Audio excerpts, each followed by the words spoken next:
Hello ghostly army, कैसे हैं आप सब। तो फाइनली आज मैं एक्सप्लेन करूंगा लाइट शॉप सीरीज के आखिरी 3 एपिसोड्स को, जो कि आपका दिमाग ही घुमा देंगे। बहुत ही इंटरेस्टिंग वीडियो होगी, थोड़ी सी लंबी है लेकिन काफी इंटरेस्टिंग है। और वीडियो में आगे बढ़ने से पहले आपको 3 काम करने हैं। सबसे पहले वीडियो को लाइक कर दीजिए, कमेंट कर दीजिए और चैनल को सब्सक्राइब भी कर लीजिए, ताकि हमारे 1 मिलियन सब्सक्राइबर जल्दी से जल्दी पूरे हो जाएंगे। और अगर आपने मूविंग नाम की कोरियन सीरीज को भी देखा है तो इस सीरीज को उसी यूनिवर्स से जोड़ दिया गया है, जिसके डिस्क्रिप्शंस और जिसकी सारे के सारे ईस्टर एग्स मैंने एंड में बताए हैं। तो वीडियो को अंत तक जरूर देखिएगा। और अगर आपने इससे पहले वाली 2 वीडियोस को नहीं देखा है, जाकर देख लेना। उन दोनों ही वीडियोस का लिंक आपको नीचे डिस्क्रिप्शन पिन कमेंट में मिलेगा। तो चलिए अब बिना किसी देरी के चलते हैं सीधा वीडियो की तरफ।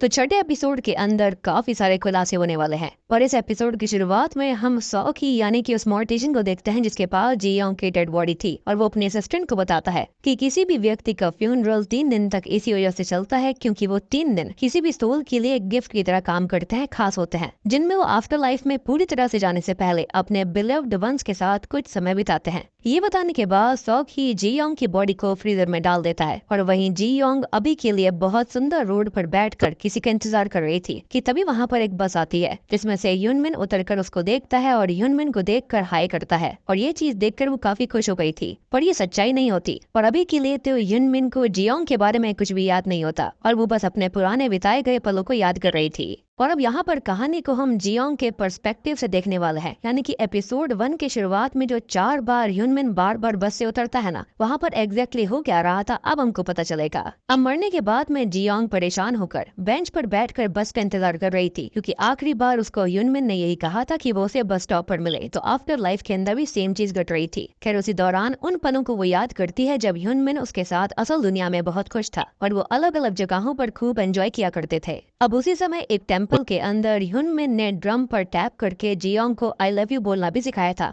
और वो वाइब्रेशंस को महसूस करके ये फील किया करती थी। और यही रीजन था कि पहले एपिसोड की शुरुआत में जब युनमिन जियोंग को देखकर पहचान नहीं पा रहा था तो काफी परेशान हो गई थी, और जियोंग अपनी फिंगर से ही बेंच के ऊपर टैप टैप करके उसे अपने बारे में याद दिलवाने की कोशिश कर रही थी। और जैसा कि जियोंग असल दुनिया में म्यूट होती है, इसलिए आफ्टर लाइफ में पहले टाइम बोलने में उसे काफी प्रॉब्लम हो रही होती है। पर ऑब्वियस सी बात है, ये आफ्टर लाइफ थी, यहाँ पर कुछ भी होना पॉसिबल था, जिसके चलते वो धीरे धीरे बोलना सीख लेती है। और यही रीजन था कि जब युनमिन से वो पहले दिन मिली थी वो कुछ बोल नहीं पाई थी। अगले दिन वो थोड़ा सा बोलती है, और तीसरा दिन जब उसका उस जगह पर आखिरी दिन होता है तो उसने युनमिन से सीधा उसके घर चलने के लिए पूछ लिया था, ताकि वो युनमिन की विल पावर को स्ट्रॉन्ग रख पाए और वो जिंदा हो पाए। इवन उस समय जियोंग ने उससे ये भी कहा था कि उसके पास खाली रात के 12 बजे तक का समय ही है। खैर आगे हम ये नोटिस करते हैं कि जब युनमिन जियोंग को इग्नोर करके अपने घर की तरफ जाने लगता है तो थोड़ा दूर जाते ही वो जमीन पर गिर गया था, विच इंडिकेट्स कि उसकी रियल बॉडी पर जो घाव आए थे उसका असर इस दुनिया में भी उसके ऊपर पड़ रहा था। और सेम चीज हमने जियोंग के साथ होते हुए भी नोटिस करी थी कि उसका पैर टूटा हुआ था, और ये चीज इस चीज को दर्शाता है कि वो धीरे धीरे खत्म हो रहा था। लेकिन जियोंग युनमिन की जान बचाने के लिए खुद जाकर उसके घावों को सिला करती। जी हाँ, यानी कि पहले एपिसोड के अंदर वो उसको मार नहीं रही होती, जैसे कि कई लोग सोच रहे थे कि अगर वो उससे प्यार करती थी तो उसने युनमिन को क्यों मार दिया। वो उसे मारती नहीं है, बल्कि वो उसको अपने साथ ले जाती है और उसके घावों को सिलती रहती है, उसकी विल को स्ट्रॉन्ग रखती है, ताकि असल दुनिया में वो मर ना जाए। और इसी चीज से युनमिन को जीने की होप मिल रही होती है। इवन युनमिन की विल पावर को स्ट्रॉन्ग रखने के लिए जियोंग उसे बेहोशी की हालत में उन जगहों पर लेकर जाया करती थी जहां पर वो कभी असल जिंदगी में गए थे,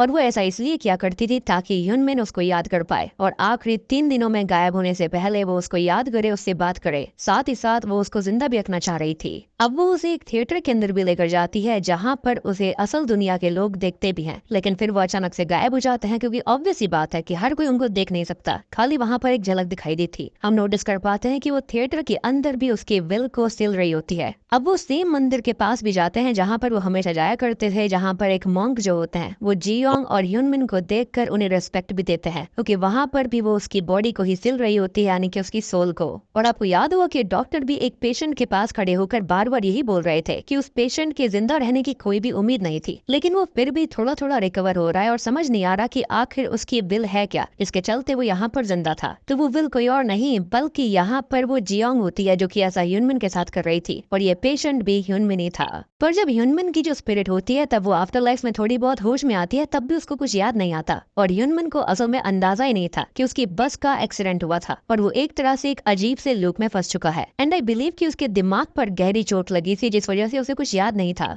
यानी कि उसे असल दुनिया का कुछ याद ही नहीं था कि ब्रिज के ऊपर कोई हादसा भी हुआ था। उसको बस इतना सा याद था कि हाँ, वो अपने ऑफिस से बस के अंदर बैठकर घर वापस आ रहा था, और सेम चीज वो आफ्टर लाइफ के अंदर रिपीट कर रहा होता है। अब असल दुनिया में हम नोटिस करते हैं कि जियोंग जहाँ पर रह रही थी वहाँ पर उसका घर भी था और शॉप भी होती है, जहाँ पर वो सिलाई बुनाई का काम किया करती। तो उसके जो ओनर्स होते हैं ना, वो वहाँ पर 2 वर्कर्स को भेजते हैं ताकि वो उसके सामान को वहाँ से हटवा दें। बट ये रात का सीन होता है, लेकिन उनको वहाँ पर एक परछाई दिखाई दे जाती है, जिसको देखकर वो समझ गए थे कि अभी भी यहाँ पर जियोंग की आत्मा है, जिसके चलते वो वहाँ से भाग जाते हैं। अब वहीं असल दुनिया में जब सौखी की असिस्टेंट उस फ्रीजर को, यानी कि जहाँ पर डेड बॉडीज को रखा जाता था, उसे ओपन करने की कोशिश करती है, जिसके अंदर उन्होंने जियोंग को रखा हुआ था ताकि वो उसका फ्यूनरल करवाए, तो वो ओपन ही नहीं होता। सौखी भी उसको काफी ओपन करने की कोशिश करता है, पर उसके बावजूद भी वो खुल नहीं रहा था, जिसके चलते सौखी समझ चुका था कि ये बॉडी अभी फ्यूनरल के लिए तैयार नहीं है और जियोंग को वक्त चाहिए, जिसके लिए वो बोलता है कि इसको अभी एक और दिन देना चाहिए। मीनवाइल हम लाइट शॉप के अंदर सांग सेक यानी कि डिटेक्टिव को देखते हैं, जो कि अभी वॉन योंग की शॉप पर बारिश की वजह से रुक गया था, जैसा कि उसने बोला था, और वो हर एक चीज को बहुत ही ध्यान से ऑब्जर्व कर रहा होता है। इस बारे में वॉन योंग सांग सेक से भी पूछता है, पर सांग सेक के हिसाब से ये तो उसका प्रोफेशन ही था और इसी वजह से वो ऐसा कर रहा था। तभी सांग सेक की नजर वहाँ पर रखे हुए एक बॉक्स पर पड़ती है, जिसके अंदर वॉन योंग ने उन टॉफी रैपर्स को रखा हुआ था, जिससे कि युनजू ने उसको वो बटरफ्लाईज बनाकर दी थी। अब सांग सेक युनजू के बारे में जानने के बाद काफी शॉक्ड था। उसे असल में ये लग रहा था कि युनजू वॉन योंग की बेटी है, पर वॉन योंग उसे क्लियर करते हुए बताता है कि उसकी बेटी थी, लेकिन युनजू उसकी बेटी नहीं है। अब आगे वॉन योंग सांग सेक से उसके परिवार के बारे में पूछता है, जिसके बारे में सांग सेक को बस इतना ही याद था कि उसकी एक बीवी है जिसका मिसकैरेज हो गया था, और ये बताते हुए सांग सेक थोड़ा सा इमोशनल भी हो जाता है। अभी तक बारिश भी रुक जाती है और इसी वजह से सांग सेक वहाँ से वापस से उस टाइगर आईज वाले व्यक्ति यानी कि उसी शेफ को ढूंढने जाने लगता है। अब वॉन योंग उस समय पर उससे ये पूछता है कि क्या वो पूरी रात इसी तरह से उस बंदे को ढूंढता रहेगा, जिस पर सांग सेक उससे बस ये बोलकर चला जाता है कि यही उसका काम है। खैर इसके साथ ही सीन वहाँ से पास्ट में चला जाता है, जहाँ पर हम सांग सेक को उसकी वाइफ मिही के साथ डिनर करते हुए देखते हैं, और कहीं ना कहीं मिही को भी ये चीज पसंद नहीं आती कि सांग सेक हमेशा अपने काम में ही इतना व्यस्त रहता है। तब सांग सेक उसको समझाता है कि वो कहीं ना कहीं लोगों को बचाने का काम करता है और इसलिए उसका काम उसको पसंद भी है, और यही बोलकर वो वहाँ से सीधा अपने काम को करने के लिए चला गया था। अब प्रेजेंट टाइम में हम सांग सेक को ही देखते हैं, जो कि गलियों में भागते हुए सांग हुन यानी कि शेफ को ढूंढने की कोशिश कर रहा था, और उसको बार बार उसी स्कूटर की आवाज भी आ रही थी। खैर अब वो अभी युनजू के स्कूल के पास आकर खिड़की से एक लड़की को देखकर स्कूल की एक क्लास में चला जाता है, जहाँ पर ढेर सारे लॉकर्स मौजूद होते हैं, जिसमें से एक लॉकर पर हेत्सल नाम लिखा हुआ था, जो कि सांग सेक के लिए काफी ज्यादा शॉकिंग था, क्योंकि वो नाम शायद वो अपनी बेटी को देना चाहता था, पर उसकी बीवी का तो मिसकैरेज हो गया था, जिसकी वजह से उनको बेबी हुआ ही नहीं। जिसके साथ ही एक बार वापस से सीन प्रेजेंट टाइम में आ जाता है, जहाँ पर हम देखते हैं कि मिही बहुत ही ज्यादा परेशान होते हुए सांग सेक को उसके मिसकैरेज के बारे में बताती है, जिसके बारे में जब मिही को डॉक्टर ने बताया था कि तब वो हॉस्पिटल में अकेली ही थी और सांग सेक अपने काम में बिजी था,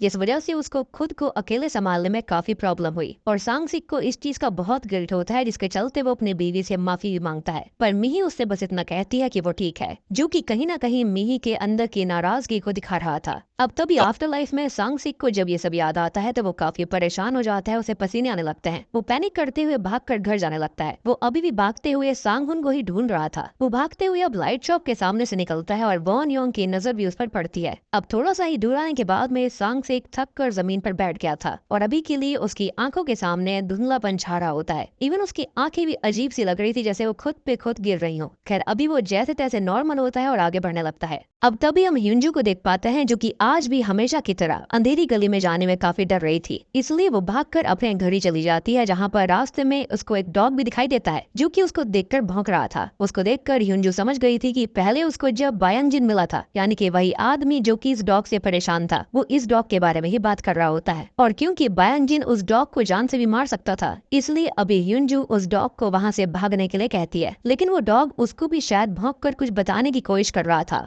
और मेरे ख्याल से वो उसको भी लाइट शॉप की तरफ ले जाना चाहता था क्योंकि वो एक रेस्क्यू डॉग होता है, जैसा कि मैंने आपको बताया भी था। लेकिन ऑब्वियसली ह्यूनजू इस चीज को समझ नहीं पाती और उसे वहाँ से भगा देती है और अपने अपार्टमेंट की लिफ्ट की तरफ आ जाती है, जहाँ से वो ऊपर जा रही थी कि तभी बाहर से भागते हुए ह्यूनमिन भी अंदर आ जाता है। अब ह्यूनजू जब उसकी रिफ्लेक्शन को मिरर में देखती है तो ह्यूनमिन की शर्ट पर खून लगा देखकर उसको लगता है कि वो स्ट्रेंजर है, इसलिए जैसे ही लिफ्ट उसके फ्लोर पर आती है तो वो भागते हुए अपने रूम में आ गई थी। लेकिन हम जानते हैं कि ह्यूनमिन भी वहीं पर रहता था, तो वो उसके पीछे आने लगता है। तो यहाँ पर ह्यूनजू को लग रहा होता है कि वो उसको मारने आ रहा था, इसलिए वो जल्दी से गेट पीटते हुए अपनी माँ से गेट खोलने के लिए कहने लगती है। पर अभी ह्यूनमिन उसके बगल से निकलकर सीधा अपने रूम के सामने आ जाता है और वो इस जगह पर आने के बाद काफी शॉक्ड हो गया था। इवन उसे याद भी नहीं था कि वो एकदम से इस जगह पर रहने के लिए कब आ गया। यानी कि उसे लग तो रहा था कि कुछ तो गड़बड़ है, लेकिन वो उसको एक्सेप्ट करना नहीं चाहता था, या फिर ये कह सकते हैं कि उसके दिमाग पर गहरी चोट लगी थी जिस वजह से उसकी याददाश्त ही चली गई थी। खैर वो अभी ह्यूनजू से इस बारे में कुछ और पूछ पाता कि वापस से वो जमीन पर गिरकर वहीं बेहोश हो जाता है, जिसको देखकर ह्यूनजू को कुछ भी समझ में नहीं आता और वो उसकी हेल्प करने के लिए जा ही रही होती है कि तभी वहाँ पर शॉकिंगली जियोंग आ जाती है, जो कि ह्यूनजू से साइड होने के लिए कहती है और खुद जल्दी से ह्यूनमिन की मदद करने लगती है। और तब तक ह्यूनजू की माँ जोंग यूही ने भी दरवाजा खोल दिया था, पर अभी ह्यूनजू अंदर जाकर चुपके से सब कुछ देखने लगती है कि असल में जियोंग जो होती है वो ह्यूनमिन के साथ क्या कर रही है, और उसने उसकी बॉडी को अपने सूटकेस में डाल दिया था। और यही सीन हमने शुरुआत में देखा था, यानी कि वो उसको मार नहीं रही थी बल्कि वो उसको बचा रही थी। तो आपका ये डाउट क्लियर हो गया होगा। और देख रहे हो यहाँ पर सच्चे प्यार की निशानी है, मरने के बावजूद भी वो अपने बॉयफ्रेंड को बचाना चाह रही थी। खैर इतने में ही पीछे से जोंग यूही ने ह्यूनजू को अंदर खींचकर उसे इशारे से शांत रहने के लिए कह दिया था, और जियोंग अभी ह्यूनमिन को लेकर वहाँ से जा ही रही होती है। पर जाते जाते वो गेट के बाहर से ही ह्यूनजू और जोंग यूही से पूछती है कि वो दोनों एक दूसरे को कैसे याद कर पा रहे हैं, जबकि ह्यूनमिन को उसके बारे में कुछ भी याद नहीं है और वो उनसे अलग क्यों है। पर उन दोनों में से किसी के पास इस बात का कोई जवाब नहीं था, इसलिए वहाँ से कोई भी जवाब नहीं आता और जियोंग वहाँ से चली जाती है।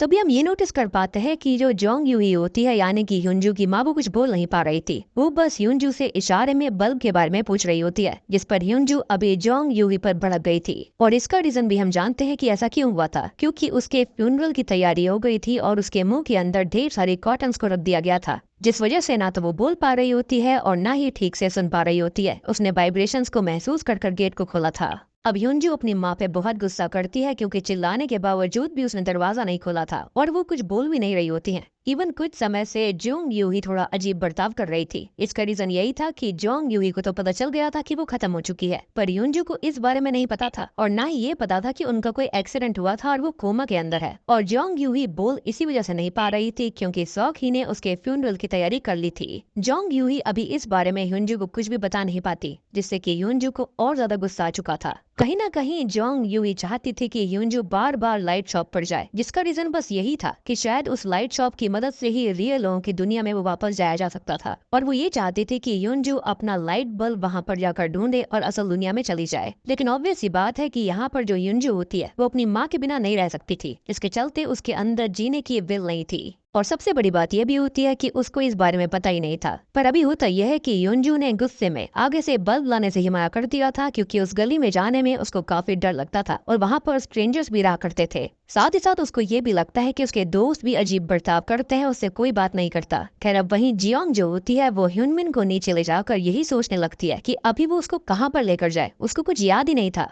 मीनवाइल अब प्रेजेंट टाइम में हम नर्स योंगजी को देखते हैं, जो कि आज जब हॉस्पिटल में आती है तो सबसे पहले वो उसी बूढ़ी लेडी से बात करने के लिए जाती है, जिसको उसने पार्किंग के अंदर आते हुए अपने कार के रियर व्यू मिरर में देखा था। और वो औरत असल में एक स्पिरिट होती है। कहीं ना कहीं उसे उसके मरने की वजह से उसके घर वालों का रोना पसंद नहीं आ रहा था और वो उन्हें ऐसे हाल में छोड़कर जाना नहीं चाहती थी। साथ ही साथ उसे इस बात का भी पछतावा था कि अब उसे सब कुछ भूलना पड़ेगा। जैसा कि वॉन योंग ने भी कहा था कि कुछ टाइम बाद वो सब कुछ भूल जाएंगे और यहीं पर आराम से रहने लगेंगे। अब तब योंगजी जो होती है वो दादी माँ के रिग्रेट को कम करने की कोशिश करती है और उससे बहुत अच्छे से बात करके अपने काम को करने के लिए चली जाती है। एक और इंटरेस्टिंग चीज हमने नोटिस करी है कि यहाँ पर जो योंगजी होती है ना, वो खाना वैसा कुछ नहीं खाती है। वो खाली सन ड्राइड टमेटोज या फिर टमेटोज खाती है, जो कि शायद उसे काफी अच्छे लगते हैं, क्योंकि मैंने उसे कुछ और खाना खाते हुए अभी तक देखा नहीं था। खाली वो टमाटर खाया करती। अब हो सकता है कि जब उसका एक्सीडेंट हुआ होगा उसके बाद आफ्टर लाइफ में वो वही खाया करती होगी, या फिर शायद से उसके किसी घर वाले का ये फेवरेट रहा होगा। एनीवेज तभी उसकी नजर जियोंग पर पड़ती है, यानी कि उसी आत्मा पर जो कि यूनमिन के बिस्तर के पास बैठकर रो रही थी। और जैसा कि मैंने आपको बताया, वो स्टार्टिंग से ही आत्माओं को देख सकती थी। इनफैक्ट स्टार्टिंग में एक आदमी भी आया था जिसको उसने देखा भी था, बट उसे ऐसा लगा कि वो कोई नॉर्मल पेशेंट है और उसने उसे ये कह दिया था कि वो जाकर वहाँ पर इंतजार करे। जिसके बाद उसका क्या हुआ कुछ भी पता नहीं चलता। एनीवेज अब जियोंग जो होती है वो काफी रो रही होती है, क्योंकि उसे कुछ भी समझ नहीं आ रहा था कि वो ह्यूनमिन को कैसे होश में लेकर आए, उसे कैसे बचाए। तब नर्स जियोंग उसके पास जाकर उससे भी माफी मांगते हुए बताती है कि वो लोग अपनी तरफ से ह्यूनमिन को बचाने की कोशिश कर रहे हैं, पर वो उसमें कामयाब नहीं हो पा रहे। पर कुछ ऐसा है जो कि ह्यूनमिन को अब तक जिंदा रखे हुए है, वरना वो बहुत पहले ही मर गया होता, जो कि कुछ और नहीं बल्कि खुद जियोंग ही थी। और तभी जियोंग को याद आता है कि जब जब उसने ह्यूनमिन की स्पिरिट को सिला था, तब ह्यूनमिन के जीने की उम्मीद बड़ी थी। और यही रीजन था कि डॉक्टर भी बहुत कंफ्यूज हो रखे थे कि आखिर वो जिंदा कैसे है। खैर अब वहाँ से सीन सुनहे पर आता है, जो कि अपने घर में स्टक हो चुकी थी और वो रो रही होती है। उसको समझ में नहीं आता कि वो अपने घर से बाहर कैसे निकले।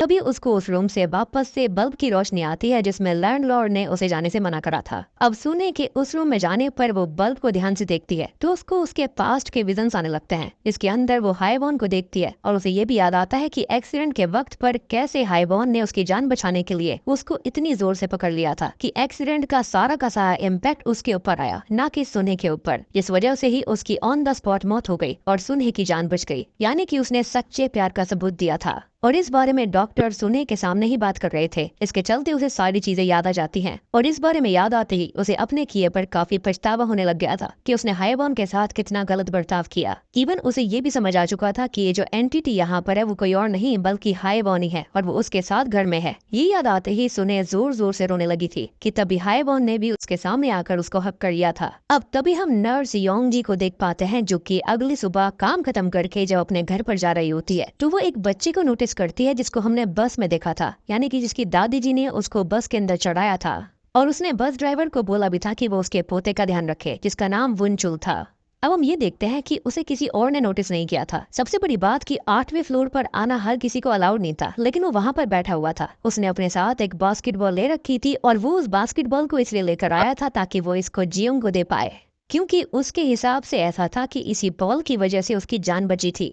तभी हम 5वें एपिसोड के उस समय को देख पाते हैं जब यह हादसा हुआ था। तो असल में उस बस एक्सीडेंट के दौरान जियोंग ने वुनचुल की तरफ अपने बैग को फेंक दिया था, जिसके अंदर यही बास्केटबॉल थी, जिसकी वजह से शायद उसकी जान बच पाती। उसने उसे वो पहनाकर उसे बस से बाहर भेज दिया था। लेकिन हम ये देख पाते हैं कि वो ऊपर तो आया था, लेकिन हॉस्पिटल के अंदर उसकी हालत काफी ज्यादा खराब होती है, वो सांस नहीं ले पा रहा था। और अभी के लिए नर्स योंग जी जो होती है वो उस बच्चे से उस बास्केटबॉल को ले लेती है। वियर्ड बात ये होती है कि उसके कपड़े बिल्कुल सिमिलर थे जो कि उसने बस हादसे वाले दिन पहने थे, और मुझे नहीं लगता कि वो जिंदा बचा था, जिसका प्रमाण हमें तब मिलता है जब यूजीन हॉस्पिटल के अंदर नई नर्स ज्वाइन करती है और उनको बाहर जाना पड़ता है किसी को रेस्पेक्ट देने के लिए, क्योंकि कोई बच्चा खत्म हो गया था। अगर हम उस स्ट्रेचर को ध्यान से देखें तो वहाँ पर जो बॉडी जा रही थी ना, वो किसी एडल्ट की नहीं थी बल्कि किसी छोटे बच्चे की थी। तो मेरे ख्याल से वो कोई और नहीं बल्कि वो पक्का वुनचुल होगा, क्योंकि उसकी जान नहीं बच पाई थी। अदरवाइज उसको कोमा में दिखाया जाता, हमें कभी भी उसे कोमा में नहीं दिखाया गया था। और मुझे ऐसे भी लगता है खाली उसके घर के अंदर उसकी दादी होगी या फिर उसके पेरेंट्स वगैरह जो हैं वो शायद बाहर रहते होंगे, जिसके चलते वहाँ पर कोई भी नहीं आया था। और अगर वहाँ पर कोई आया भी होगा तो हमें उसे दिखाया नहीं गया, ये सब कुछ बैकग्राउंड में हुआ था। बट मैं 100% श्योर हूँ कि वो नहीं बच पाया होगा, क्योंकि जिस हिसाब से एक्सीडेंट हुआ था और वो फ्रंट में ही बैठा हुआ था, ड्राइवर खत्म हो गया तो वो कैसे बच सकता है। और जो बस भी गिरी थी वो बिल्कुल ड्राइवर साइड से ही नीचे गिरी थी, तो उसका बच पाना नेक्स्ट टू इम्पॉसिबल था।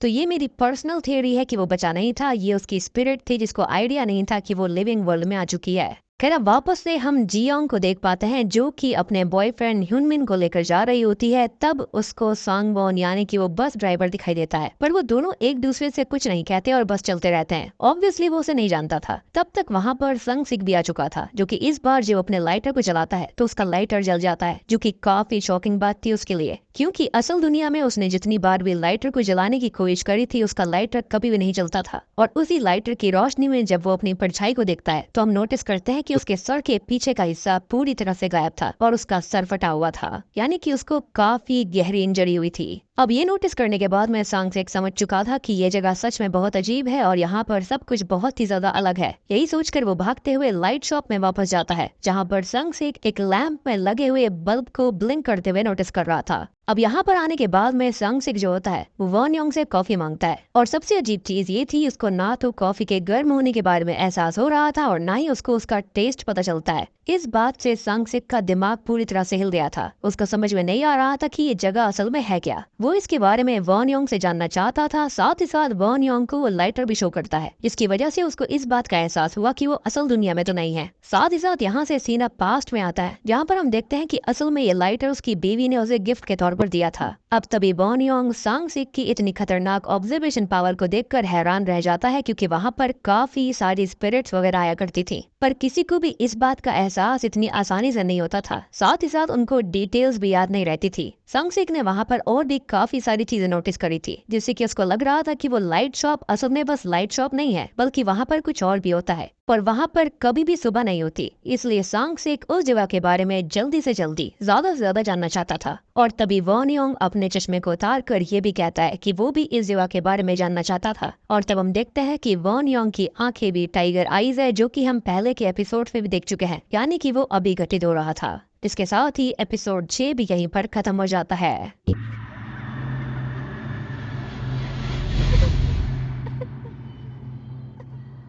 तो अब हम आ चुके हैं लाइट शॉप सीरीज के सेकंड लास्ट एपिसोड पर, यानी कि 7वें एपिसोड पे। तो 7वें एपिसोड की शुरुआत ठीक वहीं से होती है जहां पर एपिसोड 6 खत्म हुआ था। सांगसिक लाइट शॉप के अंदर वन योंग से इस जगह के बारे में जानने के लिए बैठा हुआ था, क्योंकि उसको ये जगह बहुत अजीब लग रही होती है, एंड बीइंग अ डिटेक्टिव उसकी नजर बहुत तेज थी। तभी वन योंग अपना चश्मा उतारता है और उसकी आंखें टाइगर आईज में बदलकर सांगसिक को एक काइंड ऑफ हिप्नोटाइज सा कर देती हैं, या फिर ये कहे कि उसे रोक सा देती हैं। और तब वो उसको अपनी कहानी बताना शुरू करता है कि वो इस जगह पर कैसे आकर फंस गया था और यहाँ का गार्डियन कैसे बन गया। तो ये बात है आज से लगभग 40 से 50 साल पहले की, जब कोरिया के एक इलाके में भूकंप आया था, जिस दौरान वन योंग समेत उसकी बेटी यूही और भी काफी सारे लोग मलबे के नीचे दब गए थे। हम नोटिस करते हैं कि दोनों की ही हालत खराब होती है और बचने के चांसेस भी कम थे। लेकिन तभी वन योंग अपनी बेटी से वादा करता है कि वो जल्दी ही मदद लेकर वापस आएगा। हमको ये भी पता चलता है कि वन योंग के पास इतनी सारी येलो टॉफी रैपर्स क्यों थी, क्योंकि उसकी बेटी उन टॉफीज को खाया करती और उसको भी खिलाया करती, और सेम बात ह्यूंजू को उसने बताई थी।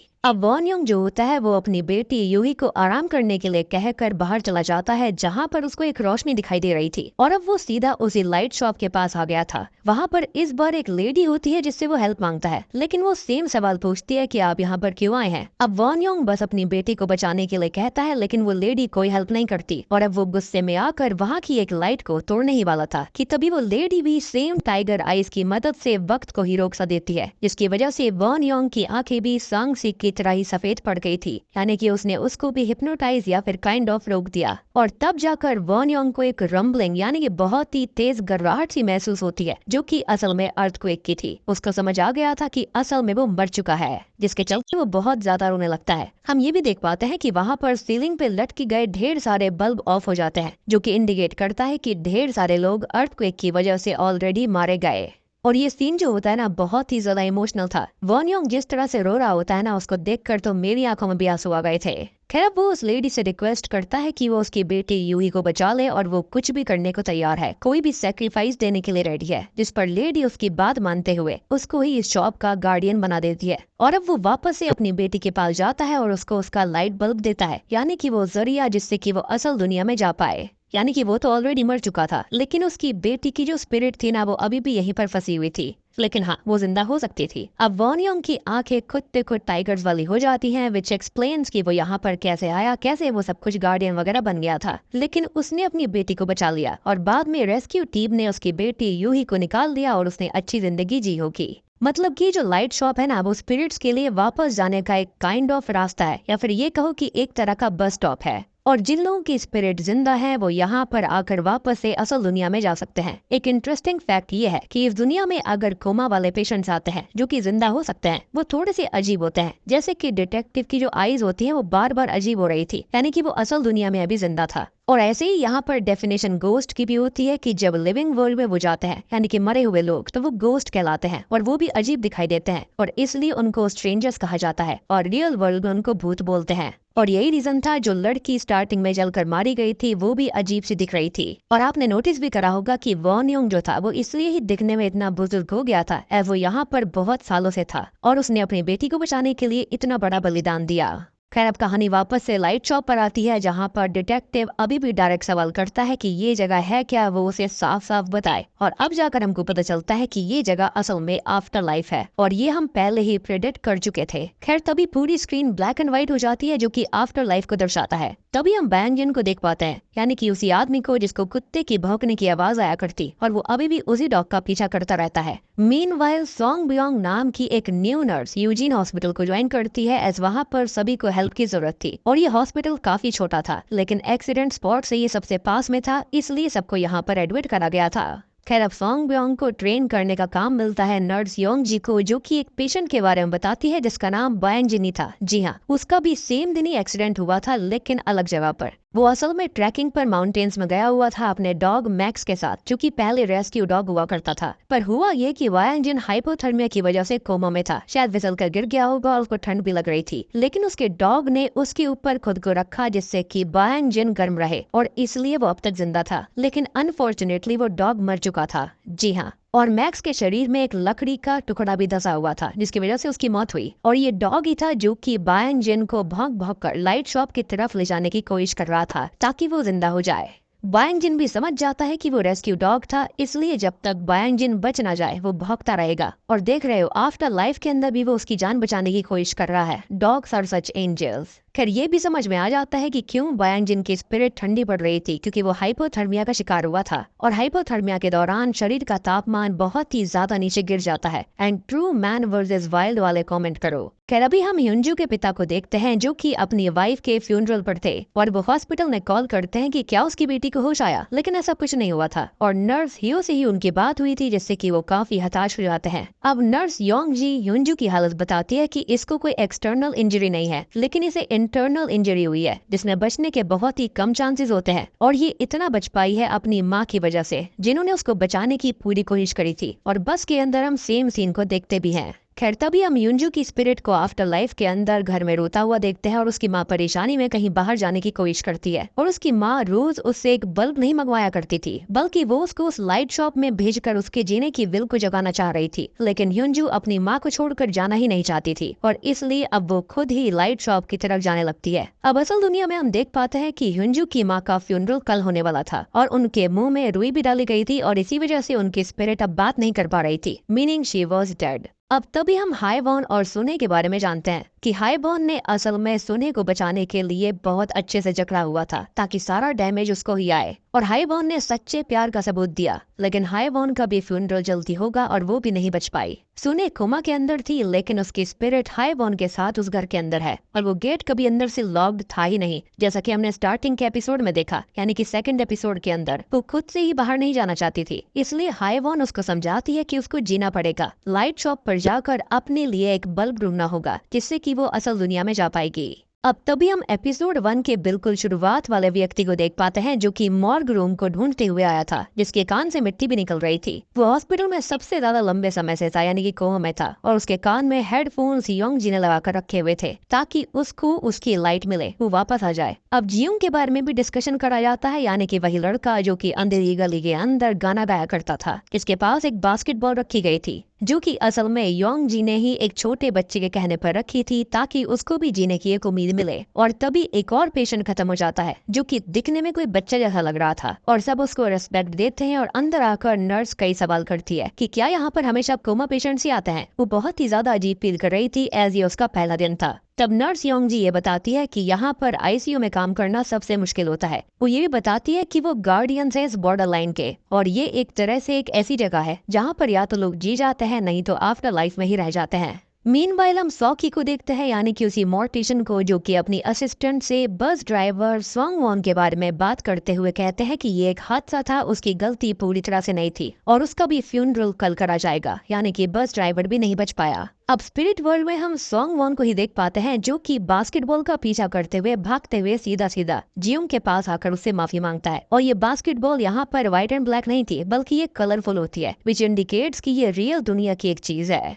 वो जियोंग से माफी मांगते हुए कहता है कि सब उसकी वजह से हुआ और उसको पैसे का लालच ना करके बस को ठीक करवाना चाहिए था, या फिर बस को कभी ले जाना ही नहीं चाहिए था। तभी वो जियोंग को अपनी बैग पर उठाकर लाइट शॉप की तरफ ले जाने लगता है, जिससे कि एटलीस्ट वो तो जिंदा हो जाए। अब लाइट शॉप पे फाइनली संग सिक को समझ आ जाता है कि उसका एक्सीडेंट हुआ था और वो यहाँ पहुंच गया। वो बार बार कहीं भी जाए वो इसी लाइट शॉप के पास आ जाया करता। उसको अपनी बीवी के मिसकैरेज का भी दुख होता है, लेकिन वो फाइनली एक्सेप्ट करता है कि हाँ, अब वो जीना चाहता है और बस उसको अपनी लाइट मिल गई थी। उसका लाइटर ही उसकी लाइट थी। वो लाइटर जलाता है और बस सीधा उसकी आंख खुलती है आईसीयू के अंदर, जहाँ पर योंग जी उसको देखकर काफी खुश होती है। और यहाँ पर उसको बचाने वाला कोई और नहीं बल्कि उसी स्कूटर की आवाज थी, जो कि उसी शेफ की होती है, जिसके चलते वो बार बार इसी लाइट शॉप पर आ जाया करता था। एनीवेज, अब बयांग जिन का डॉग भी उसको लाइट शॉप तक लेकर आ चुका था और बस वो भी अपने लाइट बल्ब को ढूंढकर असल दुनिया में आ जाता है, लेकिन ये डॉग नहीं बच पाया था। अब बस ड्राइवर ने भी जियोंग को लाइट शॉप तक पहुंचा दिया था, जहां से वो कई बार तो गुजरा था, लेकिन उसको समझ ही नहीं आ रहा था कि वो है कहां पर।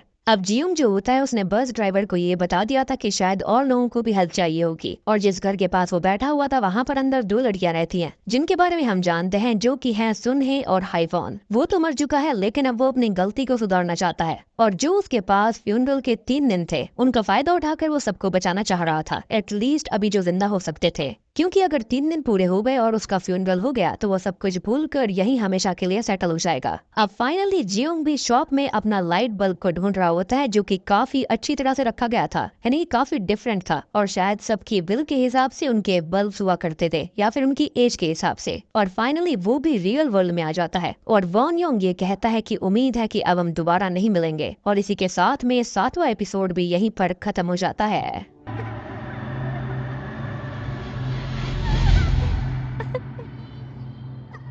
तो फाइनली हम आ चुके हैं लाइट शॉप सीरीज के फिनाले पर, यानी कि 8वें एपिसोड पर, जिसकी शुरुआत 5 साल पहले उस समय से होती है जब रिसेंटली ही योंग जी कोमा से बाहर आई थी। जैसा कि उसने बताया था कि उसका भी एक एक्सीडेंट हुआ था और उसे समझ नहीं आ रहा होता कि उसने अपने ड्रीम में जो दुनिया देखी थी वो सच थी भी या फिर नहीं। बस उसको इतना पता था कि मिसेस हियो ने उसका इतने अच्छे से इलाज किया जिसकी वजह से वो जिंदा रही, इसलिए अब वो डिसाइड करती है कि वो उनकी तरह ही नर्स बनेगी। वो अपनी एजुकेशन को पूरी तरह से बदल रही थी, और साथ ही साथ उसके पास में जो MP3 प्लेयर और ईयरफोन्स थे वो उसको मिसेस हियो ने ही दिए थे एज अ क्रिसमस प्रेजेंट, यानी कि उसकी आंख क्रिसमस पे खुली थी। अब प्रेजेंट टाइम में अचानक से उस पेशेंट की हालत खराब होने लगती है, जो कि काफी लंबे समय से कोमा के अंदर फंसा हुआ था, यानी कि वही व्यक्ति जो कि मॉर्ग रूम का रास्ता ढूंढ रहा था। और आपने एक बात और नोटिस करी होगी कि उसकी जो लाइट शॉप, या फिर ये कहें कि जो उसका ढूंढने का तरीका था अपने बल्ब को, अपनी स्पिरिट को, वो बिल्कुल अलग टाइप का था। और जब सभी नर्सेज उसके पास जाती है तो पता चलता है कि हकीकत में वो इंसान कोमा से बाहर आ चुका है, और सारी चीजें भी बस योंग जी के इलाज की वजह से पॉसिबल हो पाई थी, इसलिए वो बहुत खुश होती है। यानी कि स्टार्टिंग में योंग जी ने उस आदमी को नहीं बल्कि उसकी स्पिरिट को देखा था। अब आगे हम रोड पर चल रही एक कार को देखते हैं, जो कि जब ब्रिज पर एक्सीडेंट स्पॉट के पास से गुजरती है तो उसके ड्राइवर को लगता है कि जैसे उस स्पॉट के पास कोई हो, मगर गाड़ी रोककर बाहर आने पर उसे कोई नहीं दिखता, इसलिए वो इस सीन को अपना वहम मानकर वहां से चला जाता है। पर बाद में हम उस जगह पर जियोंग को ह्यूनमिन की बॉडी को वापस से सिलते हुए देख पाते हैं, यानी कि यहाँ पर इस धरती के ऊपर कई ऐसे लोग थे जो कि स्पिरिट्स को देख सकते थे। जिसके बाद जब ह्यूनमिन की आंख खुलती है तो भी उसे कुछ याद नहीं आता, जिससे कि जियोंग बहुत ही ज्यादा टूट गई थी, क्योंकि वो चाहती थी कि जल्दी से जल्दी ह्यूनमिन को सब कुछ याद आ जाए, अदरवाइज वो गायब हो जाती। और वो खुद अभी तक इस टाइम पर इस दुनिया में इसलिए रह पा रही थी क्योंकि उसने फ्रीजर के गेट को बंद करके रखा हुआ था, जिससे कि सॉक ही उसकी बॉडी को फ्यूनरल पर नहीं ले जा पा रहे थे। अब अगले दिन जियोंग सेम स्पॉट पर बैठकर ह्यूनमिन की बस का इंतजार करती है, पर बस के स्टैंड पर आने से पहले ही इस बार वो बस में चढ़ जाती है और ह्यूनमिन के ऊपर फ्रस्ट्रेशन में चिल्लाने लगती है कि अगर सच में वो उससे प्यार करता था तो उसको वो याद क्यों नहीं आ रही है। लेकिन ह्यूनमिन को अभी भी कुछ भी याद नहीं आ रहा था। इसलिए गुस्से में आकर जियोंग बस के अंदर उसकी शर्ट को खोल देती है, जहाँ पर वो अपने पेट पर बहुत सारे टांकों को यानी कि स्टिचेस को नोटिस करता है, जो कि असल में जियोंग ने उसकी स्पिरिट को बचाने के लिए उसको रियल लाइफ में जिंदा करने के लगाए थे, जिससे कि वो डर के मारे चिल्लाने लगता है। पर आसपास के लोगों को इससे कोई भी फर्क नहीं पड़ रहा था। इनफैक्ट वो ये भी बोलती है कि उसके अलावा उसे और कोई नहीं देख सकता, यानी कि यहाँ पर वो इनडायरेक्टली लिविंग के साथ रह रहे थे, लेकिन उनको इस बारे में आइडिया नहीं था। अब जियोंग को भी बस यूनमिन ही देख पा रहा होता है, और तब जियोंग उससे सब कुछ याद करने के लिए कहती है। अब अगले ही सीन में हम यूनमिन के घर के अंदर जियोंग के पास उसे बैठा रोते देखते हैं, क्योंकि उसे अभी भी सब कुछ याद नहीं आया था, लेकिन उसे इतना समझ में आ चुका था कि हाँ, वो खत्म होने वाला है, उसकी स्पिरिट वीक पड़ रही है, और जियोंग यहाँ पर बिल्कुल सच बोल रही थी। वो उससे माफी मांगता है कि उसे कुछ याद नहीं आ रहा, क्योंकि इतने टाइम से वो बहुत ही ज्यादा अजीब सा बर्ताव कर रहा था, उसे कुछ भी याद नहीं आ रहा था, विच इंडिकेट्स की रियल दुनिया में एक्सीडेंट के दौरान पक्का उसके सर पर गहरी चोट आई थी, जिसकी वजह से उसके साथ मेमोरी लॉस वाली प्रॉब्लम हुई है।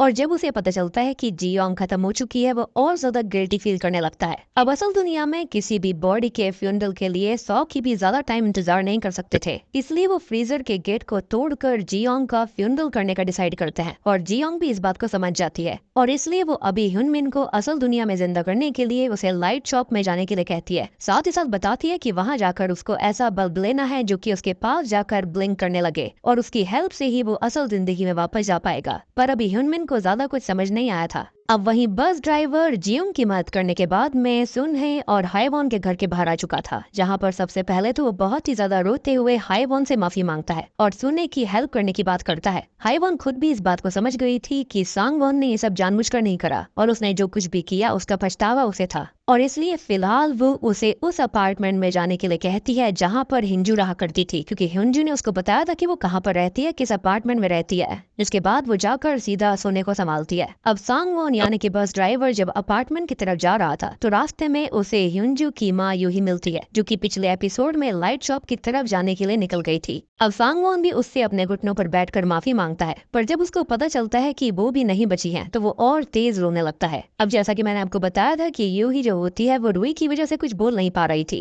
इसलिए वो सांगवॉन को इशारों में हिंजू के बारे में बताकर उसे अपार्टमेंट की तरफ जाने के लिए कहती है, और अब वो खुद ही लाइट शॉप में जाकर वॉन योंग को हिंजू का लॉकेट दिखाती है। अब वॉन योंग भी इस बात को समझ गया था कि यूही जो है ना वो खत्म हो चुकी है, और फिलहाल वो अपनी बेटी हिंजू को बचाने के लिए उसका बल्ब लेने आई थी, पर वॉन योंग ऐसे ही किसी की हेल्प नहीं कर सकता था, इसलिए गुस्से में यूही उसका कॉलर पकड़कर उसे हिलाने लगती है। तब वॉन योंग को अपनी टाइगर आई इस्तेमाल करके सब कुछ रोकना पड़ता है, और जब यूही वॉन योंग की शक्ल देखती है तो वो बहुत ही शॉक्ड हो जाती है, क्योंकि यही उसके पिता थे। जी हाँ, ये जो यूही है यानी कि हिंजू की माँ, वो असल में वॉन योंग की ही बेटी है। और जैसा कि मैंने आपको बताया कि उसी को बचाने के लिए वॉन योंग ने सेक्रीफाइस दिया था, यानी कि उसकी बेटी ने काफी अच्छी जिंदगी जी, और हिंजू कोई और नहीं बल्कि वो वॉन योंग की ही ग्रैंड डॉटर है, और इसलिए ही उसका रिश्ता उससे स्टार्टिंग में काफी अच्छा सा बन गया था। और यूही को तो बचाने के लिए आखिरी लाइट शॉप ओनर से उसने डील करी थी, जिसके बदले में अब वो खुद वहाँ का गार्डियन बना बैठा था। अब यूही को सब कुछ समझ आ गया था, और वो वहाँ पर उन रैपर्स को भी देख लेती है। अब वो वॉन योंग को टॉफी खिलाते हुए सब कुछ याद दिलवाने की कोशिश करती है, जिसको याद आने पर रोते हुए वॉन योंग यूही को गले लगा लेता है। और इन सीन्स के इमोशंस वैसे तो एक्सप्लेनेशन से समझ में नहीं आएंगे, लेकिन अगर आप इनको देखते हो तो आप कहानी की डेप्थ को समझ पाओगे कि शुरुआत से कहानी कितनी सीरियस थी, पर उसे इतनी आसानी से नहीं समझा जा सकता था।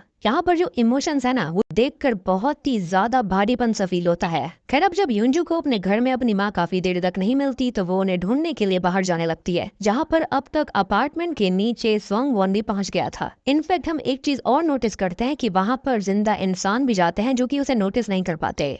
अब हम देखते हैं कि सांगवॉन जो होता है ना, उसके 3 दिन पूरे होने वाले थे, इसलिए उसके पास अब वक्त ज्यादा नहीं था। सबसे पहले वो युंजू को रोककर उसे माफी मांगता है और उसको बताता है कि उसे लाइट शॉप में जाना पड़ेगा, क्योंकि उसकी माँ ऐसे समय में भी बस युंजू को बचाने की कोशिश कर रही है। युंजू अभी भी कुछ समझ नहीं पाती। इवन सांगवॉन की हालत भी धीरे धीरे खराब हो रही थी और उसके मुंह से बार बार पानी निकल रहा होता है, विच एक्सप्लेन्स की उसकी मौत किस तरह से हुई थी। पानी बहुत ही ज्यादा उसके अंदर चला गया था। अब तभी युंजू सांगवॉन की मदद करने के लिए पास के लोगों से हेल्प मांगती है, पर उसे कोई भी देख नहीं सकता था। और अब युंजू को इस बात का एहसास होता है कि अब तक वो जहाँ पर भी जा रही थी, वहाँ पर कोई भी उसे देख नहीं सकता। जैसे कि स्कूल के अंदर, रास्ते में, इवन अपार्टमेंट के अंदर भी उसके दोस्त उससे इसलिए बात नहीं किया करते थे। उसकी अटेंडेंस कभी नहीं लग रही थी। उसका रीजन यही था कि वो यहाँ आफ्टर लाइफ में आ चुकी है, और ये याद आते ही उसकी नाक से खून बहने लगता है। और अब सांगवॉन उसको इस जगह के बारे में सच्चाई बताता है, और अब अपनी माँ के खत्म होने के बारे में जानकर ह्यूनजू पूरी तरह से टूटकर रूम में जाकर रोने लगती है। लेकिन इतने में ही वहाँ पर यू ही ह्यूनजू के बल्ब को लेकर आ गई थी, और ऐसा वो तभी कर सकती थी जब वॉन योंग की तरह उसने भी वॉन योंग से ही लाइट शॉप में रहने की डील करी हो।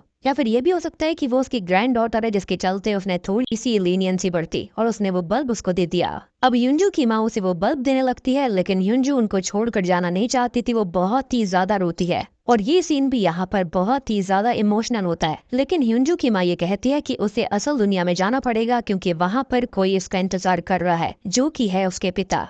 और अब वो जबरदस्ती उसको बल्ब देती है, जिसके चलते वो असल दुनिया में आ गई थी। अब तक सांग वॉन भी बेहोश होकर आफ्टर लाइफ में पूरी तरह से जा चुका था। दूसरी तरफ हाई वॉन ने भी सुनहे को सब कुछ समझाकर उसे लाइट शॉप की तरफ भेज दिया था, पर रास्ते में सुनहे हाई वॉन को याद करके बहुत रो रही होती है। और तभी हाई वॉन उसे लाइट शॉप की तरफ जाने का इशारा करती है और सुने लाइट शॉप में जाकर वॉन योंग से अपने बल्ब को ले लेती है, पर उसे अभी भी कुछ समझ में नहीं आ रहा था। अब जैसे ही वो लाइट बल्ब को छूती है, वैसे ही असल दुनिया में उसे होश आने लगता है। पर जब योंग जी और बाकी नर्सेज उसके पास पहुंचती है तो वो असल में खत्म हो गई थी। वहीं अब आफ्टर लाइफ में सुने वापस से हाईबॉन के पास चली आती है और पास्ट के एक सीन में हम देख पाते हैं कि वॉन योंग की शॉप से उसने अपने बल्ब को ले तो लिया था, लेकिन उसने वॉन योंग के सामने ही उसको तोड़ दिया, क्योंकि हाईबॉन का सपना था कि वो सुने के साथ ऐसी जगह पर खुश रहेगी जहाँ पर आसपास कोई भी ना हो। और इससे बेटर यानी कि आफ्टर लाइफ से बेटर कौन सी जगह हो सकती थी जहाँ पर ये दोनों बिना जज हुए आराम से रह सकते थे।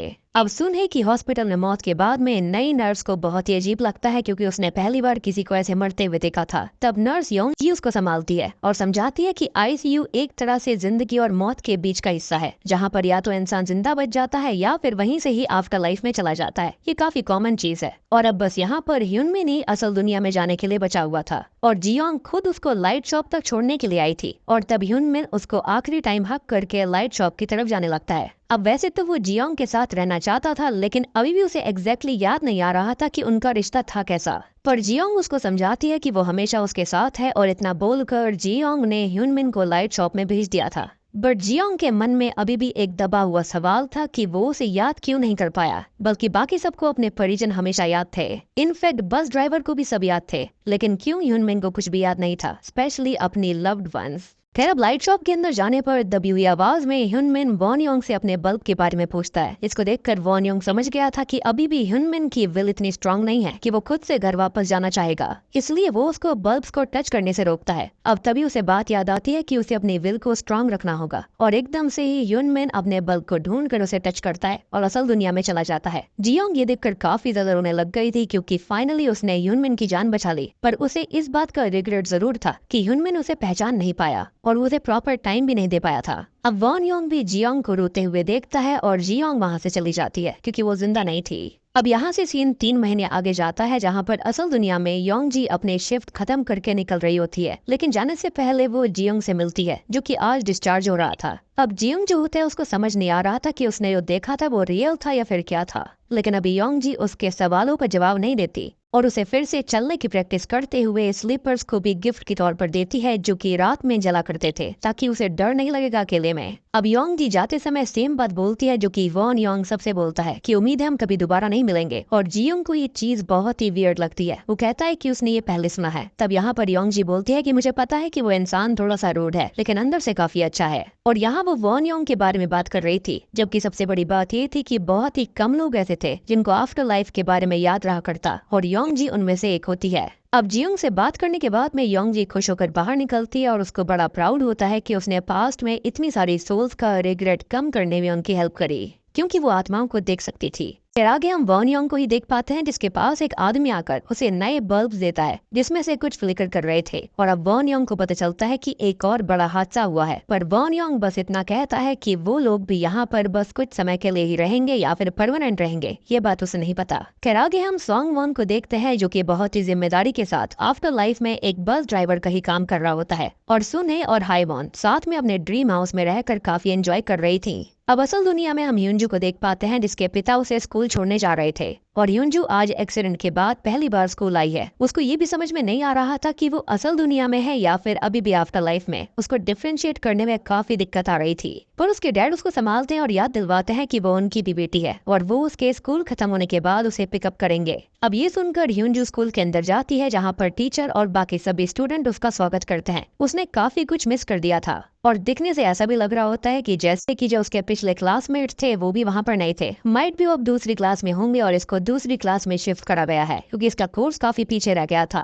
अब टीचर और बाकी सभी बच्चे उसके साथ काफी अच्छा बर्ताव करते हैं और उसको अपने प्रोजेक्ट में भी लेना चाहते थे, पर ह्यूंजू जो होती है वो अपने ख्यालों में खोई हुई थी। वो कहती है कि उसकी तबीयत सही नहीं है और वो नर्स रूम में जाना चाहती है आराम करने के लिए। इसके चलते उसे वहाँ भेज दिया जाता है। असल में उसने ये बात झूठ कही थी और वो सीधा प्लेग्राउंड के अंदर आ जाती है और वो वहाँ से टैप के अंदर आ रहे पानी को छूकर फील करने की कोशिश करती है, जो कि असल में ठंडा था। और असल में उसे ये डाउट हो रहा था कि कहीं वो अभी भी आफ्टर लाइफ के अंदर ही तो नहीं है, जिसके बारे में उसे पता नहीं चल पा रहा क्योंकि पहले भी उसे कुछ पता नहीं चल पाया था। पर तभी उसके सामने एक लड़की पार्क से आती है जो कि उत्तमा के सामने भी नजर आई थी, जो कि वही लड़की है जिसको एपिसोड 1 के अंदर ह्यूंजू ने खिड़की से देखकर हाय बोला था। तब पार्क सियोन की बातों से हम ये समझ पाते हैं कि उससे पहले किसी ने उसको नहीं देखा, ना ही उससे कोई बातचीत करी, और इसलिए ह्यूंजू के वापस आने के बाद में वो अकेली सी हो गई है। वो उसे वॉशरूम के अंदर भी दिखाई दी थी जहाँ पर वो हमेशा जाया करती थी। इस वजह से ही वो ह्यूंजू का पीछा करते हुए इस जगह पर आ गई, यानी कि लिविंग वर्ल्ड के अंदर। और हम जानते हैं कि ये चीज कितनी ज्यादा गलत है,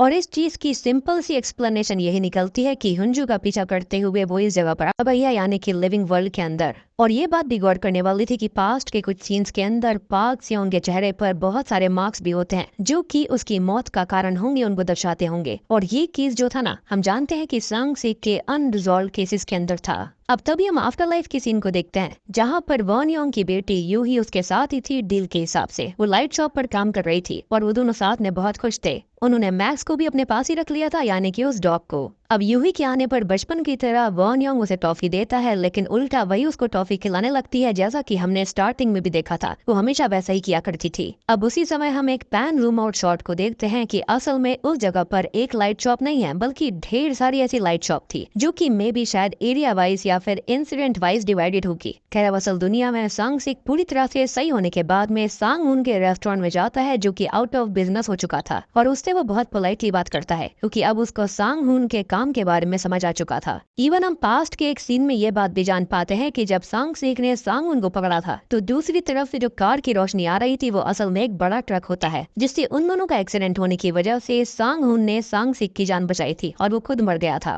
इवन अभी के लिए हम ये भी जान पाते हैं कि सांग हुन ने असल में सोयम को जान से नहीं मारा था, यानी कि वो लड़की जो कि स्टार्टिंग में ऊपर अपार्टमेंट से नीचे गिर गई थी, वो बस असल में उसकी आत्मा को लेने गया था क्योंकि उसका काम ही मरे हुए लोगों की भटकी हुई रूहों को आफ्टर लाइफ में भेजने का था। इवन वो बूढ़ा आदमी जिसके घर पर नूडल सॉस देखकर सांग सिक सांग हुन के पास पहुंच गया था, उसको भी सांग हुन ने नहीं मारा था, बल्कि वो तो उसके लिए खाना लेकर गया था क्योंकि वो उसके आखिरी दिनों में था। वो आदमी चल फिर नहीं सकता था और वो काफी दिनों से भूखा भी था, जिस वजह से ही उसकी जल्दी मौत होने वाली थी। तो सांग हुन ने ये सोचा कि क्यों ना उस बूढ़े व्यक्ति की मौत से पहले उसे खाना खिला दिया जाए, और इसलिए उसके चेहरे पर एक मुस्कान थी और शायद से वो अपने घर वालों को इसलिए कॉल कर रहा था कि आखिरी बार वो उनसे बात कर सके। अब सब कुछ जानने के बाद सांग सिक सांग हुन से माफी मांगता है और वो अब तक उसकी आत्मा से बात कर रहा था, पर क्योंकि अब सांग हुन मर चुका था और इसी वजह से वो खुद उस काम को नहीं कर सकता था, यानी कि आत्माओं को आफ्टर लाइफ में भेजने का, इसलिए अभी वो अपने चश्मे को सांग सिक को देकर वहाँ से आफ्टर लाइफ में चला जाता है। दैट मीन्स कि सांग हुन जो काम पहले किया करता था वो काम अब सांग सिक करेगा, और सांग सिक भी इसी खुशी में इस काम को एक्सेप्ट करता है और वहाँ से अपने लाइटर की मदद से एक सिगरेट जलाता है और वहाँ से चला जाता है। अब सांग सिक को सांग हुन के लिए इसलिए बुरा भी लग रहा होता है क्योंकि सांग हुन ने आफ्टर लाइफ में भी उसकी हेल्प करने की कोशिश करी थी। सांग सिक को उसकी स्कूटर की आवाज आती थी। इनफैक्ट वॉन योंग ने यह भी कहा था कि हो सकता है कि जो यहाँ पर सांग हुन है वो भी उसके पास आ जाए ताकि सांग सिक लाइट शॉप तक पहुँच पाएगा। इनफैक्ट जब वो सुरंग का पीछा कर रहा था तो असल में वो उसकी स्पिरिट थी जिसको वो वापस से उसकी दुनिया में यानी कि आफ्टर लाइफ में भेजना चाहता था, क्योंकि कई आत्माएं वहाँ पर रहना नहीं चाहती और यहाँ पर असल दुनिया में आ जाती हैं, तो उनका पक्का इस दुनिया से कोई ना कोई अटैचमेंट रहता है या फिर कोई ऐसी अधूरी इच्छा जिसके चलते वो लिविंग वर्ल्ड में ट्रैवल करते रहते हैं, जो कि बिल्कुल नहीं होना चाहिए। और मुझे ऐसा लगता है कि यहाँ पर एक सांग हुन नहीं बल्कि मल्टीपल ऐसे लोग हो सकते हैं जो कि इस काम को करते होंगे, यानी कि ये वर्ल्ड ऐसा है जहाँ पर इस टाइप के यूजर्स बहुत है जिनके पास में कुछ सुपर नेचुरल शक्तियाँ हैं। एनीवेज, अब रात में हम नर्स योंग जी को हॉस्पिटल की पार्किंग में आता हुआ देखते हैं जहाँ पर वो काम पर वापस आई थी। तभी कोई व्यक्ति उस पर हमला करने की कोशिश करता है। वो ये बोलता है कि उसने उसकी हेल्प नहीं करी थी। तभी हम पास्ट के सीन को देखते हैं जहाँ पर हॉस्पिटल में नर्स बिजी होती है। इस वजह से वो वहाँ पर आया था, उसकी हेल्प करने के लिए कहा था, लेकिन नर्स ने उसको इंतजार करने के लिए बोल दिया। पर इसका रीजन ये था कि योंग समझ गई थी कि वो स्पिरिट है, लेकिन वो स्पिरिट इस बात को नहीं समझ पाई थी। इनफैक्ट उसे अभी भी समझ में नहीं आ रहा था। खैर गुस्से में वो स्पिरिट योंग को मारने ही वाली थी कि तभी लिफ्ट में से बिल्कुल मैट्रिक्स स्टाइल में संग सिक बाहर आता है, जो कि अब उस स्पिरिट को अपने टाइगर आइज के चलते आफ्टर लाइफ में भेजने वाला था। अब देखो यहाँ पर बाकी सब के हालात तो सुधर चुके थे, लेकिन यूनमिन जो कि अभी के टाइम पर अपने पैरों से डिसेबल्ड हो चुका था, वो कहीं न कहीं जियोंग के बारे में सही से याद भी नहीं कर पा रहा था। वो इतना फ्रस्ट्रेटेड हो जाता है कि वो हर जगह जाकर देखने लगता है कि आखिर वो थी कौन। उसको सबने बताया कि उसकी एक गर्लफ्रेंड है, लेकिन उसको कुछ भी याद नहीं आता। वो उसी ब्रिज पर जाकर भी देखता है, लेकिन उसे फिर भी कुछ याद नहीं आ रहा था और वो गुस्से में आकर अपने ही फोन को अपने ऊपर मारने लगता है। इनफैक्ट यहाँ पर शायद वो अपनी माँ से भी नफरत करता होगा, क्योंकि उसकी माँ की वजह से ही उसकी गर्लफ्रेंड की जान चली गई। अब वो बहुत सारे डॉक्टर से मिलता है, सब उसको एक ही बात बोलते हैं कि उसे भूलने की बीमारी हो गई है, उसको यहाँ पर बहुत सारी दिक्कत है, उसे मेडिसिन खानी चाहिए, लेकिन वो इन बातों से बिल्कुल भी सेटिस्फाइड नहीं होता। खैर अब वो अपने फोन पर कुछ मैसेजेस को देखता है जहाँ पर सभी उसके आने की खुशी में पार्टी करने वाले थे, लेकिन यहाँ पर ह्यूनमिन इस चीज के लिए एक्साइटेड नहीं लग रहा होता। खैर अब वो अपने घर के बाहर चला जाता है और कोड की मदद से अपने घर को खोलने की कोशिश करने लगता है। और तभी हम एक सीन को देखते हैं, यानी कि 3 महीने पहले, जहाँ पर हम उसी मोर्टिशियन स्वाखी को देख पाते हैं जो कि जियोंग के फ्यूनरल की तैयारी कर रहा था। उस समय जियोंग के दिमाग में यही चीज भरी हुई थी कि यूनमिन को उसके बारे में याद क्यों नहीं है, और इसी वजह से जियोंग को सबसे ज्यादा बुरा लग रहा था। तब स्वाखी उसको समझाता है कि वो जल्दी ही ऐसी जगह पर चली जाएगी जहाँ पर उसको कोई दर्द महसूस नहीं होगा और सब कुछ जल्दी ठीक हो जाएगा। पर जियोंग इस बात को एक्सेप्ट नहीं कर पाती और अब प्रेजेंट टाइम में हमें इस बात का जवाब सीरीज के आखिरी सीन को देखकर मिलता है, जहाँ पर यूनमिन अपने घर के गेट पर होता है, लेकिन वो बार बार गलत पासवर्ड डाल रहा था। यानी कि उसे खाली जियोंग नहीं बल्कि उसे रोजमर्रा की चीजें याद रखने में भी दिक्कत आ रही थी, और ये चीज इंडिकेट करता है कि उसको भूलने की बीमारी हो चुकी थी। और सबसे अजीब बात ये होती है कि जब यूनमिन अपने गेट के पास आ रहा होता है तो वैसे सीलिंग की लाइट अपने आप जल रही थी, बुझ रही थी, और जैसे ही अब ह्यूनमिन अपना हाथ ऊपर की ओर हिलाता है तो वैसे ही हमको एक सीन दिखाया जाता है जहाँ पर वो इसी तरह से जियोंग को हाई किया करता था। और तब ह्यूनमिन ने जियोंग से ये कहा था कि वो हमेशा उसके साथ है। दैट मीन्स कि जियोंग आफ्टर लाइफ में गई ही नहीं थी। और तभी हम शॉकनी देख पाते हैं कि जैसे ही ह्यूनमिन अपना हाथ हवा में लटकाता है, वैसे ही वहाँ पर जो जियोंग होती है वो शायद एक बुरी आत्मा बनकर असल दुनिया में आ गई थी। यानी कि उसकी आखिरी इच्छा अधूरी रह गई थी, जिसके चलते वो आफ्टर लाइफ में जा ही नहीं पाई और वो असल दुनिया में आ चुकी है। एंड मुझे ऐसा लगता है कि जो जियोंग है ना, वो ह्यूनमिन को उसको भूल जाने की वजह से सेटिस्फाइड नहीं है। और अब आगे क्या होगा ये सब हमें सीरीज के अगले सीजन में जानने के लिए मिलने वाला है। और अब आप ये भी सोच रहे होंगे कि शायद ये सीरीज यहीं पर खत्म हो गई, लेकिन ऐसा नहीं है। यहाँ पर डायरेक्टर ने इसे एक और सीरीज के साथ कनेक्ट किया है, सेम टाइप की कोरियन सीरीज से। तो इसी के साथ हम एक पोस्ट क्रेडिट सीन को देखते हैं जहाँ पर संग सिक जो होता है वो असल में उस लड़की के केस को शायद सॉल्व कर लेता है जो कि आफ्टर लाइफ से ह्यूंजू के पीछे आ गई थी। शायद से हो सकता है कि ह्यूंजू ने उससे मिलवा दिया होगा, या फिर शायद से सांग सिक खुद ही वहाँ पहुँच गया होगा। और अब सांग सिक का यही काम है कि जो अनरिजॉल्व केसेस हैं जहाँ पर किसी भूत का इन्वॉल्वमेंट है या फिर किसी आत्मा का इन्वॉल्वमेंट है जो कि आफ्टर लाइफ से असल दुनिया में आ चुकी है, वो उसको वहाँ पर वापस भेजता है। हालांकि यहाँ पर अभी डिटेल में कुछ भी बताया नहीं गया, लेकिन देखते हैं कि आने वाले सीजन में क्या होगा। तभी सांग सिक का साथी जियोल जो होता है वो ये बताता है कि एक लड़की हाल ही में ही school Jongbon high school collapsing case के बारे में विटनेस बनकर आई है, क्योंकि हायर अथॉरिटी ने इस केस को दबा दिया है। जिस चीज को सुनकर सांग सिक को काफी अजीब लगता है। माइट भी इसका रीजन ये हो सकता है कि शायद हायर अथॉरिटी के अंदर भी काफी सारे लोग ऐसे बैठे हैं जो कि नहीं चाह रहे होते हैं कि स्पेशल पावर्स वाले लोगों के बारे में किसी को भी पता चले, क्योंकि इस जगह पर असल में लाइट शॉप सीरीज को मूविंग सीरीज से जोड़ने की कोशिश करी गई है, जिसके अंदर कुछ बच्चों के पास में और लोगों के पास में खास शक्तियां होती हैं और उनके स्कूल का नाम भी सेम है। और उस सीरीज के आखिर में काफी खतरनाक फाइट हुई थी स्कूल के अंदर, जिसकी वजह से शायद से ये स्कूल कोलैप्स कर गया होगा। इवन जो लड़की वहाँ पर विटनेस बनकर आई थी ना, वो भी मूविंग सीरीज की एक कैरेक्टर है जोंग हुईसो, और वो अभी यहाँ पर सांग सिक से बात करना चाहती थी इसी केस से रिलेटेड, क्योंकि वहाँ पर बच्चों को काफी चोट लगी है। लेकिन तभी सांग सिक जो होता है वो उससे ये पूछता है कि तुमको चोट नहीं आई, जिसके चलते वो इंडिकेट करती है कि उसे कोई भी चोट नहीं लगती, जो कि ये दर्शाता है कि उसके पास में हीलिंग एबिलिटीज थी, और मूविंग सीरीज से ये कंफर्म होता है। खैर अब रात के समय में सांग सिक किसी केस की वजह से एक अपार्टमेंट के बाहर जाता है जहां पर टाइमिंग 9:55 समथिंग सेकंड हो रहे थे, और तभी वहां पर सभी रूम्स की लाइट बंद हो जाती हैं। सांगसिक उस अपार्टमेंट के अंदर जाने ही वाला था कि तभी अचानक से एक लड़का किम योंग ताक जो होता है वो उस बिल्डिंग के अंदर जाने लगता है। सांगसिक उसको रोकने की कोशिश करता है क्योंकि ऐसी जगह पर जाना खतरनाक था, क्योंकि उस जगह पर शायद कोई खतरनाक स्पिरिट मौजूद थी। पर किम योंग ताक जो होता है वो सांगसिक से ही आर्ग्यूमेंट करने लगता है और उसकी बातों से हम ये जान पाते हैं कि शायद वो भी स्पिरिट्स को देख सकता था। और तभी वो अपनी पावर्स का एक नमूना देता है। वो अचानक से ही अपनी फिंगर्स को स्नैप करता है जिससे कि वो टाइम को रोक सकता था।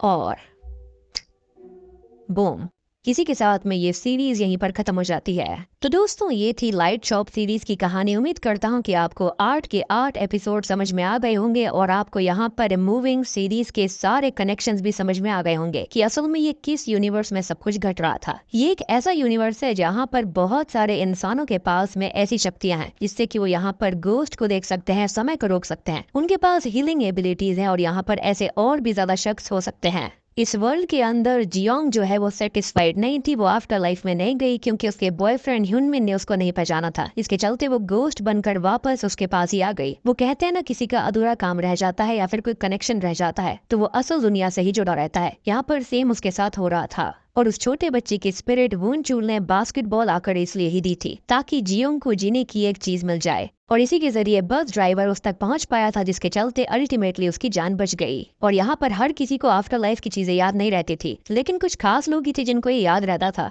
जैसे कि योंग जी नर्स थी, उसको ये सब याद था। सांगसिक जो होता है उसे भी ये चीज याद थी, और जो युनजू है उसको भी ये चीज याद थी। तो मेरे ख्याल से इनके पास में स्पेशल शक्तियां हैं। और जैसा मैंने कहा, ये वर्ल्ड बिल्कुल अलग टाइप का ही है, अलग ही यूनिवर्स है। और इस यूनिवर्स के अंदर एक लाइट शॉप नहीं है, बल्कि आफ्टर लाइफ के अंदर ढेरों करोड़ों लाइट शॉप हैं, जहाँ पर अलग अलग लोग आते हैं, यानी कि अलग अलग ऐसे लोग जो कि मर जाते हैं या फिर वो जिंदा हो सकते हैं। और सबसे बड़ी बात यह है कि जो पावर्स है ना, वो खुद से ट्रांसफर करी जा सकती हैं, डील करी जा सकती हैं, जैसे कि वॉन योंग ने उस लेडी के साथ में किया था। सांग हुन यानी कि शेफ ने यहाँ पर सांगसिक के साथ किया। इस दुनिया के अंदर हर कोई अपनी शक्ति का सही इस्तेमाल नहीं करता। कुछ लोग गलत तरह से करते हैं और कुछ लोग सही तरह से इस्तेमाल करते हैं, तो दोनों चीज हो सकती हैं। उम्मीद करता हूँ कि आपको सारी चीजें कनेक्शन अच्छे समझ में आ गए होंगे। लेकिन अगर आपका फिर भी कोई डाउट है तो आप कमेंट सेक्शन में मुझसे पूछ सकते हैं, मैं आपको उसका रिप्लाई जरूर करूंगा। तो वीडियो पसंद आई है तो दिल से एक लाइक कर दीजिए, चैनल को सब्सक्राइब कर दीजिए और कॉमेंट करके बताना कि आपका फेवरेट कैरेक्टर यहाँ पर कौन था। बात करूं मेरे पर्सनल फेवरेट कैरेक्टर की तो वो था वॉन योंग, क्योंकि उसने बहुत कुछ झेला और उसने अल्टीमेट सेक्रीफाइस दिया। तो मैं आप सबको मिलता हूं अगली वीडियो के साथ में, तब तक के लिए stay